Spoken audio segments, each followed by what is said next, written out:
Hello friends, welcome to ரின் சமையல். இன்றைக்கி நம்ம ரின் சமையல் சேனலில் காராச்சேவு எப்படி செய்யலான்றதை பார்க்கலாம். கடைகளில் வாங்கி சாப்பிட்றது மாதிரி நல்ல மொறுமொறுப்பாக வீட்டிலையே செய்யலாம். ஈஸியான ஸ்நாக் ரெசிபி இது.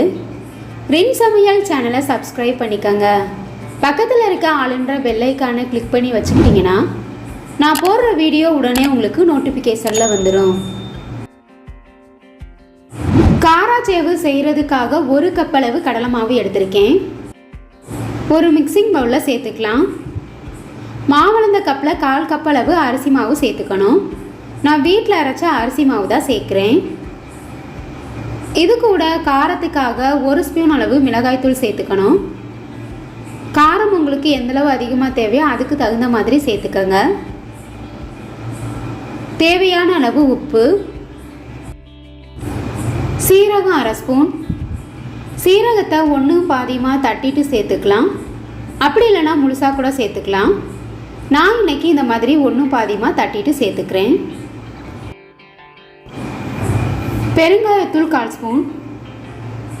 இது கூட நம்ம சமையலுக்கு யூஸ் பண்ணுற எண்ணெயை நல்லா சூடுபடுத்திட்டு அதிலிருந்து 2 ஸ்பூன் அளவு சேர்த்துக்கணும். அப்போ தான் நமக்கு காராச்சேவு நல்லா மொறுமொறுப்பாக இருக்கும். நம்ம சேர்த்துருக்க எல்லா பொருட்களையும் நல்லா மிக்ஸ் பண்ணிக்கலாம். சூடான எண்ணெய் சேர்த்துருக்கனால கரண்டியை வச்சு இந்த மாதிரி லைட்டாக மிக்ஸ் பண்ணி விட்டுடலாம். எண்ணெய்க்கு பதிலாக நெய் அல்லது பட்டர் கூட சேர்த்துக்கோங்க. இப்போ இந்த மாதிரி நல்லா கலந்ததுக்கப்புறமா கை வச்சு நல்லா மிக்ஸ் பண்ணி விட்டுறணும். நம்ம வீட்டில் இருக்க கிண்ணம் அல்லது டம்ளரில் மாவளந்து எடுக்கிறீங்கன்னா எந்த பொருளை மாவளந்து எடுக்கிறீங்களோ அதே கப்பில் 1/4 கப் அளவு அரிசி மாவு சேர்க்கணும். அப்போ தான் நம்ம காராச்சேவுக்கு சரியான பதத்தில் மாவு பிசைய முடியும். சூடான எண்ணெய் சேர்த்துருக்கனால சின்ன சின்ன உருண்டைகள் இருக்க மாதிரி இருக்கும். அதை எல்லாத்தையுமே நல்லா கையால் உடச்சி விட்டுட்டு இந்த மாதிரி கலந்து விட்டுருங்க. அடுத்ததாக மாவுக்கு நம்ம தண்ணி சேர்த்துக்கணும். மாவளந்த கப்லேயே 1 கப் அளவு நான் தண்ணி எடுத்திருக்கேன். இப்போ கொஞ்சம் கொஞ்சமாக சேர்த்து மாவை சரியான பதத்துக்கு சப்பாத்தி மாவு போல் பிசைஞ்சுக்கணும். நல்லா சாஃப்டாக இருக்கணும். அப்போ தான் நம்ம பிழிகிறதுக்கு ஈஸியாக இருக்கும். முதவே நம்ம அதிக தண்ணி சேர்த்துட்டோம்னா மாவு கொழப்பாயிரும். இந்த அளவு தண்ணி சேர்த்தா போது, இதுக்கு மேலே நம்ம தண்ணி சேர்க்கக்கூடாது. இந்த அளவுக்கு நம்மளுடைய காராச்சேவு மாவு சாஃப்டாக இருக்கணும். மாவுக்கு தகுந்த மாதிரி தண்ணியோட அளவும் வேறுபடும். நான் எடுத்திருக்க மாவுக்கு 1/2 கப் அளவு தண்ணி மட்டுமே தேவைப்பட்டுச்சு. 3 ஹோல் இருக்க அச்சுத்தட்டு தான் எடுத்திருக்கேன். இதில் பிழியும் போது காராச்சேவு பெருசாக இருக்கும். கையில் கொஞ்சமாக எண்ணெய் எடுத்துட்டு முறுக்கு உரலுக்குள்ளே நல்லா இந்த மாதிரி அப்ளை பண்ணி விட்டுறணும். பிழியும் போது ஈஸியாக இருக்கும். இதே போல் மேலே இருக்க அச்சிலையும் நல்லா தடவி விட்டுருங்க.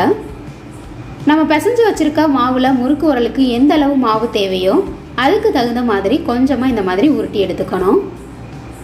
நான் இன்னைக்கு 3/4 உலக்கு இருக்கிற அளவுக்கு மாவு எடுத்திருக்கேன். நாம் சேவு பிழிகிறதுக்கு ரொம்பவே ஈஸியாக இருக்கும். கேப் இல்லாமல் மாவு அந்த மாதிரி நல்லா துணிச்சு வச்சுருங்க. பிழியும் போது மாவு ஈஸியாக வெளியில் வருதான்னு செக் பண்ணிடலாம். இப்போ பாருங்கள், ரொம்பவே ஈஸியாக இருக்குது. அடுத்ததாக நம்ம காராச்சேவு பொரிக்கிறதுக்காக ஒரு கடாயில் தேவையான அளவு எண்ணெய் எடுத்துக்கணும்.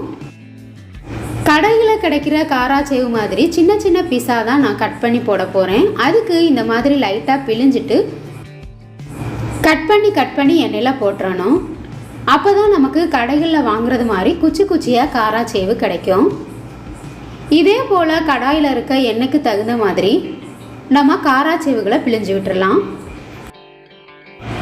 காராச்சேவு பிழியும் போது எண்ணெய் நல்லா சூடாக இருக்கணும். அப்போ தான் நமக்கு போட்ட உடனே எண்ணெயிலிருந்து இந்த மாதிரி நல்லா நுர வரும். எண்ணெயிலிருந்து நுர வர்றதெல்லாம் லைட்டாக குறைஞ்சதுக்கப்புறமா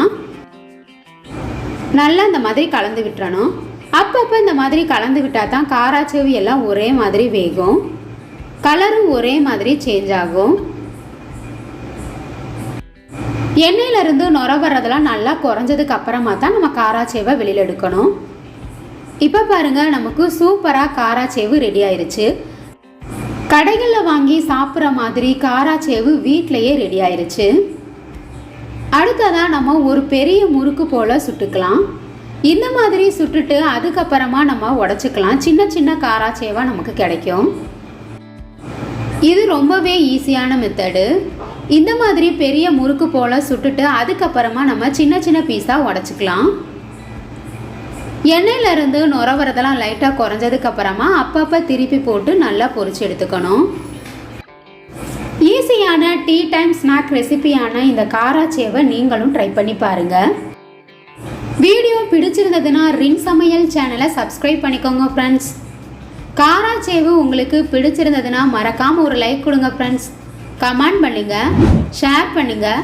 பக்கத்தில் இருக்க ஆல் என்ற வெள்ளைக்கான கிளிக் பண்ணி வச்சுக்கிட்டிங்கன்னா நான் போடுற வீடியோ உடனே உங்களுக்கு நோட்டிஃபிகேஷனில் வந்துடும். Thank you friends.